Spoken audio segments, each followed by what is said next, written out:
Peux-tu dîner avec moi plus tard, Jésus ?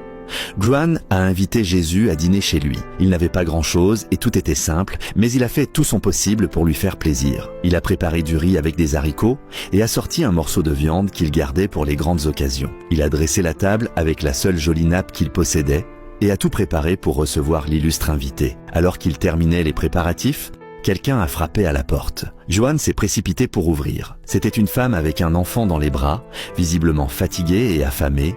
D'une voix basse, elle dit « Monsieur, auriez-vous quelque chose pour que nous mangions ? Nous voyageons depuis des jours et nous n'avons rien. » Juan regarda la table. S'il mettait de côté une partie de la nourriture, peut-être que Jésus le remarquerait. Mais il prit tout de même une assiette et servit un peu de riz, des haricots et de la viande. La femme remercia les larmes aux yeux. « Que Dieu bénisse votre bonté, que la nourriture ne manque jamais à votre table. » Peu de temps après, un autre coup à la porte. Cette fois, c'est Jésus, pensa Juan, anxieux. Mais en ouvrant, il vit un vieil homme aux vêtements usés et aux pas tremblants. « S'il vous plaît, monsieur, auriez-vous quelque chose pour un vieux fatigué ?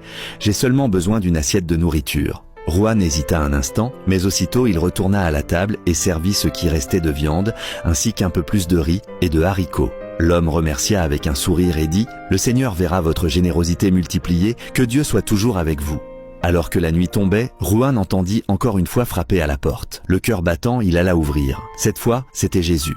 Il entra avec un regard serein et s'assit à la table. Honteux, Juan dit « Seigneur, pardonne-moi. Il ne reste qu'un peu de riz et de haricots. J'ai partagé ce que j'avais avec ceux qui ont frappé avant votre arrivée. » Jésus sourit et répondit « Juan, j'ai déjà dîné. C'était moi qui frappais à ta porte, affamé et fatigué. Chaque assiette que tu as servie, tu me l'as servie à moi.